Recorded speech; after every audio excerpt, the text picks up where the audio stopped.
사도신경으로 신앙 고백하시겠습니다. 전능하사 천지를 만드신 하나님 아버지를 내가 믿사오며 그 외아들 우리 주 예수 그리스도를 믿사오니 이는 성령 통정녀 마리아에게 나시고 본디오 빌라도에게 고난을 받으사 십자가에 못 박혀 죽으시고 장사한 지 사흘 만에 죽은 자 가운데서 다시 살아나시며 하늘에 오르사 전능하신 하나님 우편에 앉아 계시다가 저희로서 산 자와 죽은 자를 심판하러 오시리라. 성령을 믿사오며 거룩한 공예와 성도가 서로 교통하는 것과 죄를 사하여 주시는 것과 몸이 다시 사는 것과 영원히 사는 것. 아멘. 찬송가 330장 찬송하시겠습니다.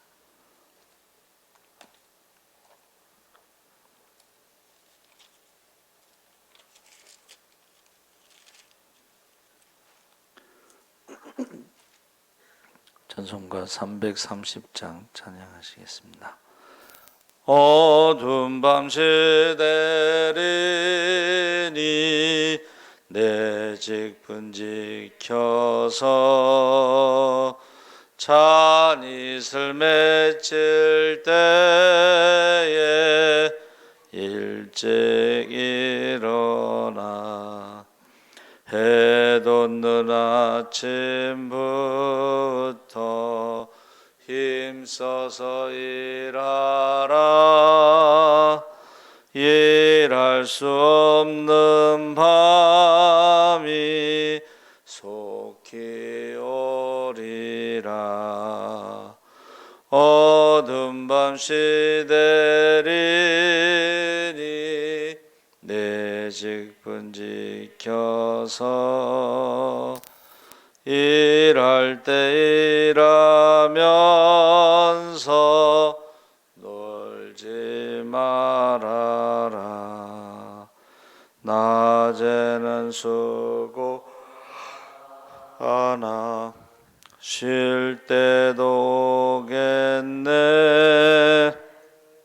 일할 수 없는 마음이 속히 오리라. 어두운 밤 시대리니 내 직분 지켜서 지는 해 빗긴 볕에 힘써 일하고 그 빛이 다하여서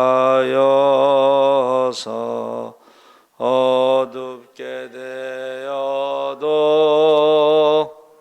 할 수만 있는 대로 힘써 일하라. 아멘. 하나님 말씀은 예레미야 26장 1절에서 2절 말씀을 보겠습니다. 구약성경 1091쪽에 있습니다.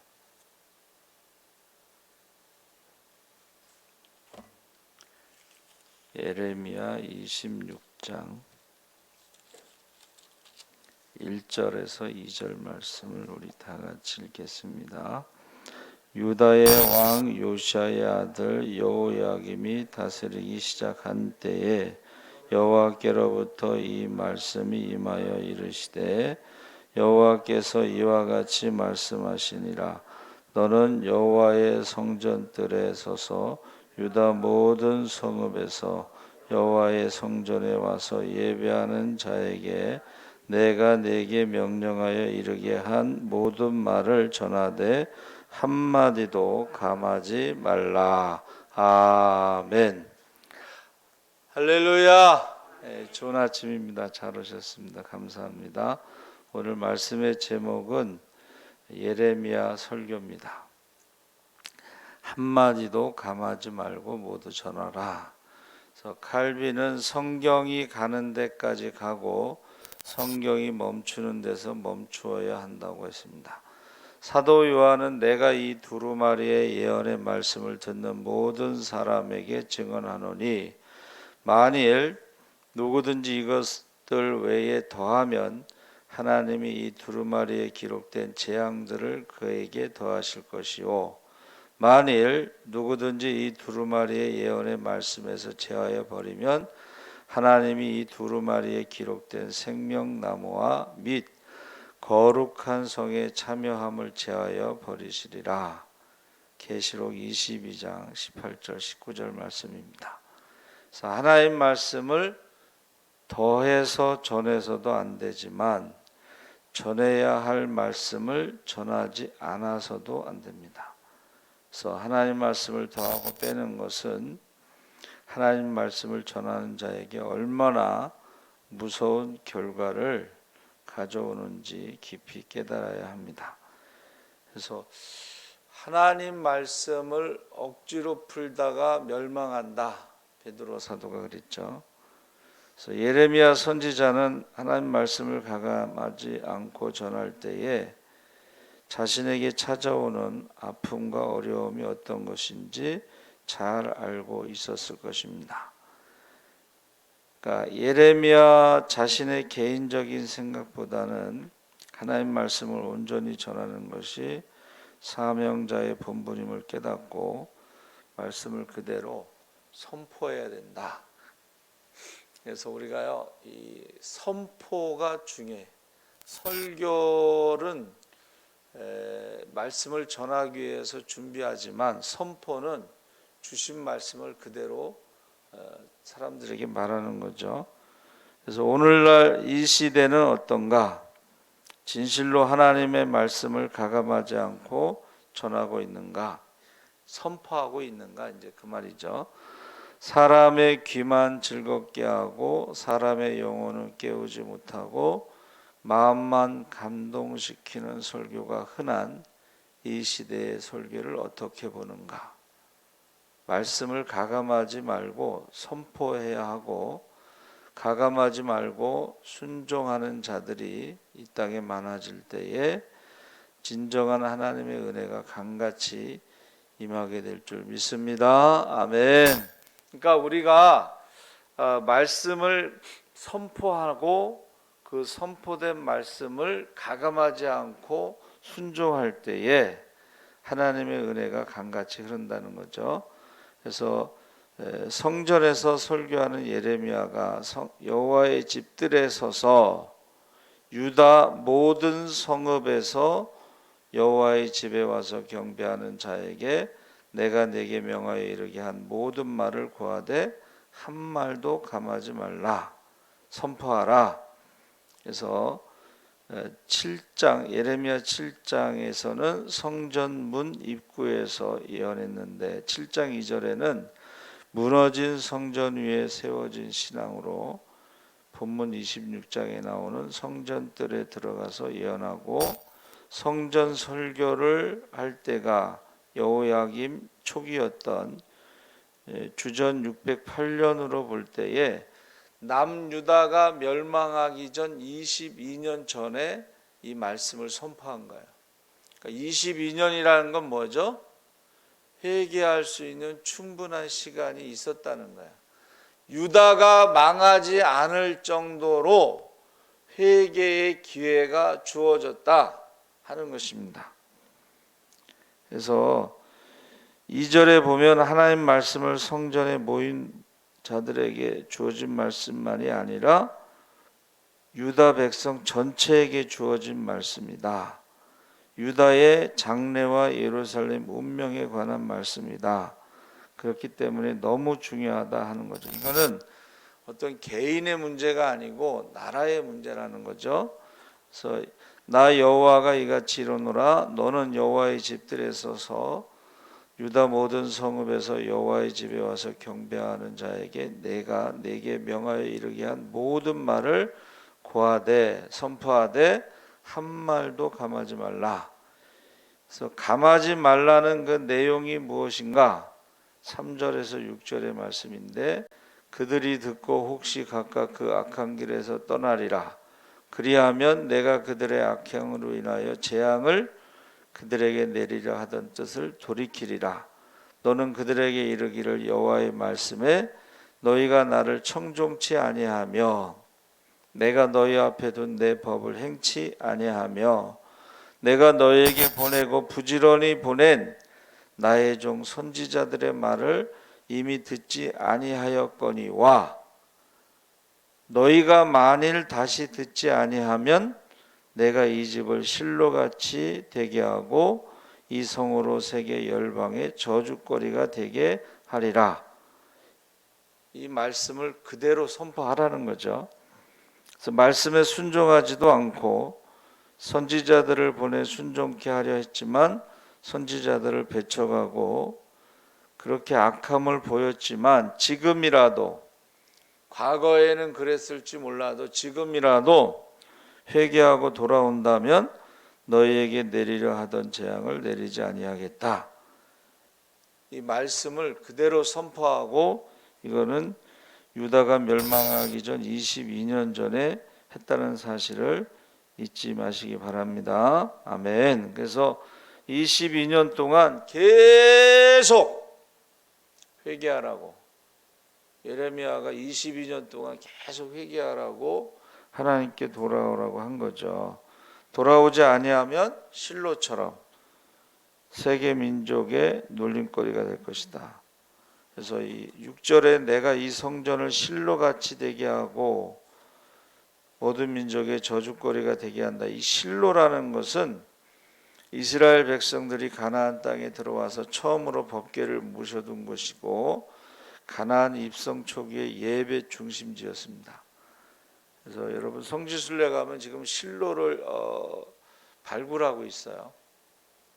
그리고 팔각정에 그 멀티 그 영화관처럼 쫙 이렇게 영화를 하나 보여줘요. 실로가 불타고 사무엘이 떠나는 모습인데, 실로처럼 된다는 것은 주전 1050년 블레셋과의 전쟁에서 패배한 후에 법궤를 빼앗기고 실로가 파괴된 것처럼 남유다 백성들이 회개하고 하나님께 돌아오지 아니할 때 그들이 자랑하는 웅장한 예루살렘 솔로몬 성전이 자신들이 눈앞에 폐허로 변한다는 것을 지금 말하고 있는 거야. 솔로몬 성전이 실로처럼 폐허가 될 것이다. 7절에 예레미야의 선지자의 말을 제사장들과 서기관들과 모든 백성들이 다 들었다고 했죠. 그들이 하나님 말씀을 듣고 보인 반응은 회개하는 모습이 아니라 예레미야 선지자를 죽이려 했다는 거예요.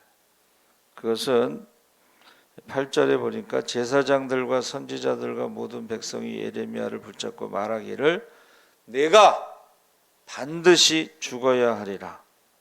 이것은 신명기 18장 20절에 모세의 율법에 의하면 여호와의 이름으로 거짓 예언하는 것은 사형에 해당하는 죄목이었는데, 예루살렘 성전 솔로몬 성전이 파괴된다는 것은 거짓 예언이라고 판단하고 거짓 예언을 한 예레미야를 반드시 죽어야 된다고 지금 주장하는 거예요.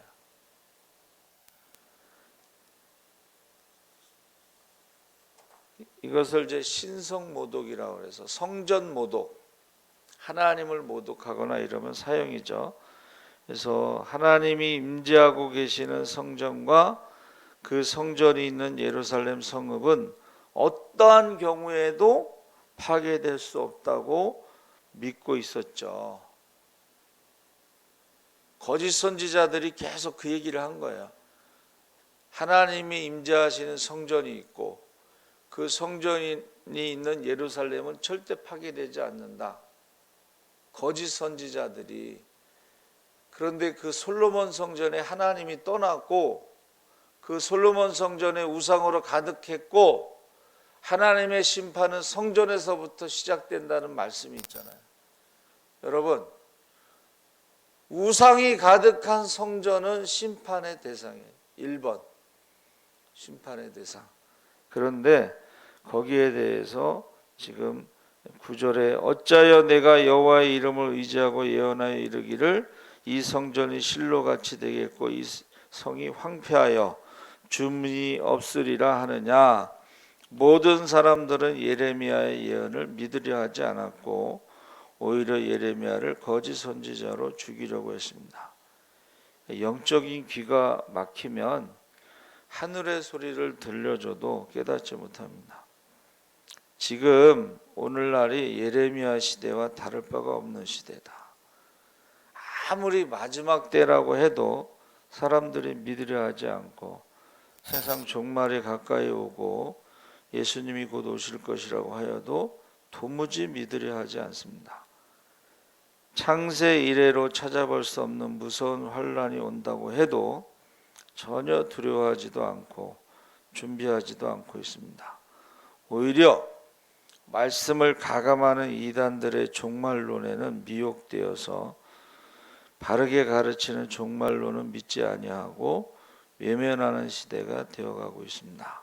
이제 머지않아 예레미야 선지자처럼 바른 말씀을 전하는 주의 종들은 핍박을 당하고 죽임을 당하는 날들이 올 것입니다. 예수님이 계시록의 7교회에 동일하게 하시는 말씀이 뭐죠? 귀 있는 자는 성령이 교회들에게 하시는 말씀을 들을지어다. 성령의 말씀, 성령의 음성을 듣지 못하면 거짓 예언자들, 이단들의 말을 듣고 미혹된다는, 미혹의 영이 역사하는. 근데 미혹의 영이 어떻게 역사하는가? 여러분, 이단들이 얼마나 열심히 전도하는지 몰라요.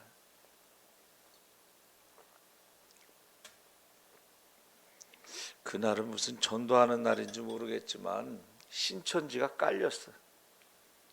제가 이제 전도하면서 이렇게 다니면 여기도 신천지, 저기도 신천지, 여기도 신천지, 계속 신천지들이 전도하는 모습, 뭐 이렇게 나눠주는 거, 그런 모습을 볼 수가 있어요.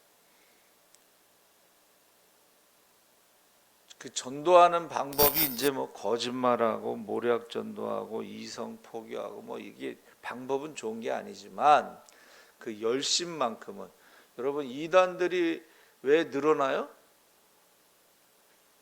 열심히 있기 때문에 늘어나는 거예요. 끝까지.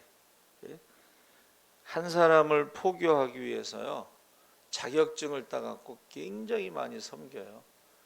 뭐 자격증 따가지고 사람들을 막 섬기는 거예요. 열심히. 그러니까 그 방법은 배우면 안 되겠지만 열심은 우리가 못 따라가고 있다는 거예요 지금. 그래서 저와 여러분이 남유다에게 3절에서 그 악한 길에서 돌아오라 하신 것은 자신들의 죄를 회개하고 하나님께 돌아오라는 것인데, 이사야 59장 2절에 오직 너희 죄악이 너희와 너희 하나님 사이를 갈라놓았고 너희 죄가 그의 얼굴을 가리어서 너희에게서 듣지 않으시게 하매니라. 그러니까 사실은 날마다 회개하는 심령을 가지고 하나님 앞에 나와야 되는 거죠. 그래서 은퇴하신 목사님이 새벽 기도를 안 하면 그날은 마귀에게 속는 날이다, 이렇게 말씀하시더라고요. 오늘이요, 이 시대가 무서운 것은 날마다 더 강팍해져 가는 인간의 심령이죠.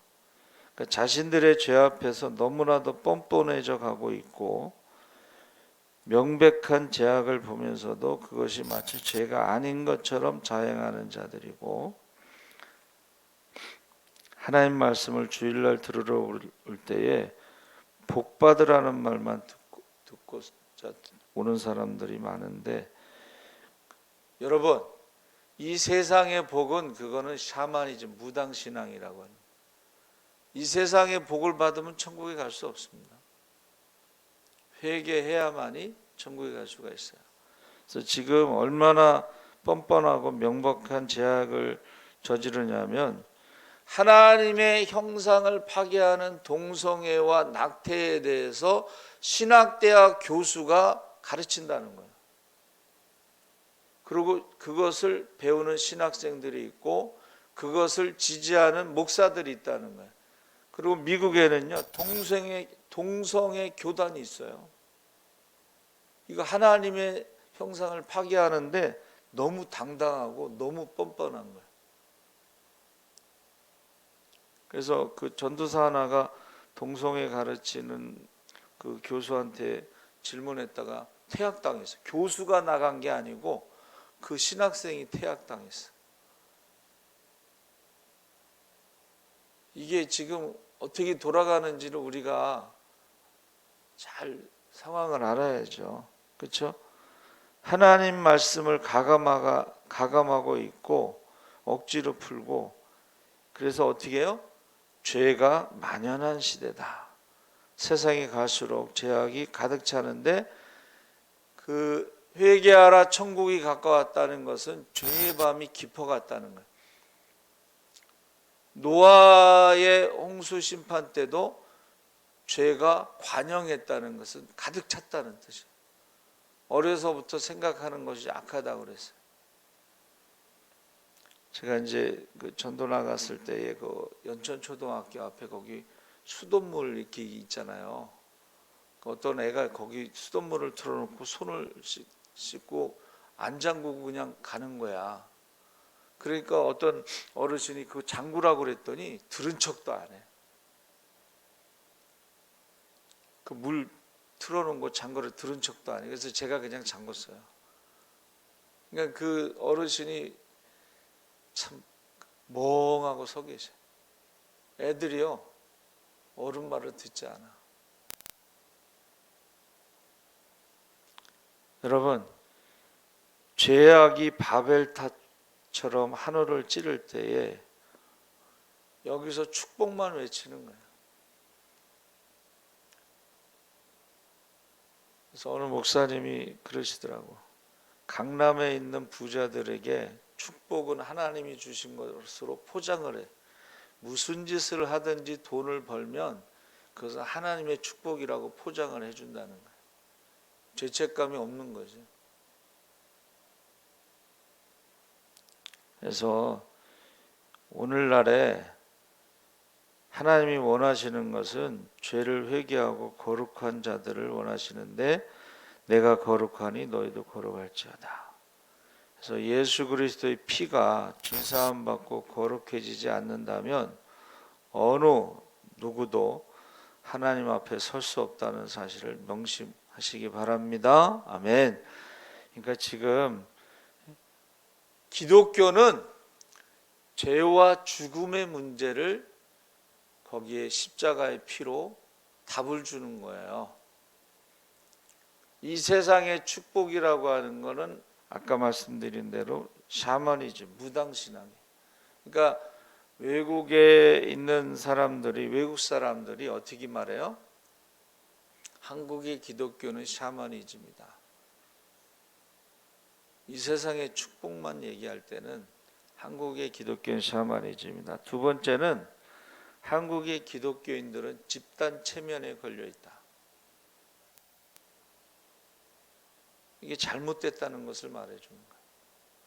그리고 어느 목사님은 한국에 와서 보니까 한국 목사들은 돈을 너무 사랑한다는 거예요. 여러분, 저와 여러분이요, 하나님의 말씀은 창세기 타락 이후부터 계속 뭐예요? 돌아오라, 회개하라. 계시록까지 계속 연결되는 말씀이 뭐냐면 돌아오라는 거예요. 회개하라는 거예요. 그런데 어느 날부터 그 말씀이 빠졌어. 회개하라고 그러면 다 싫어하니까, 돌아오라고 그러면 다 싫어하니까, 그래서 저와 여러분이 오히려 예레미야를 어떻게 했어요? 성전 모독죄로 반드시 죽어야 하리라. 그래서 10절에서부터는 이제 예레미야를 성전 새 대문의 입구에 앉아서 공식적인 재판을 하게 됩니다. 이 말씀은 내일 새벽에 전하겠습니다. 이제 재판을 하는 거예요. 내일 새벽에 예레미야를 재판합니다. 하나님 아버지 감사합니다. 하나님 말씀을 가감하지 말고 그대로 선포하라고 했습니다. 회개하라 천국이 가까웠느니라. 우리가 하나님 말씀을 선포하게 하시고 하나님 말씀을 듣고 그대로 순종하게 하여 주시고 하나님께로 돌아오게 하여 주시옵소서. 김혜승 권사님 작정 선교 헌금 드렸습니다. 선교가 살아야 축복의 문이 열립니다. 항상 먼저 그의 나라와 그 일을 구할 때 이 모든 것을 더하시고 자녀들을 위해서 심을 때 그 열매를 자녀들이 부족함이 없게 하여 주시옵소서.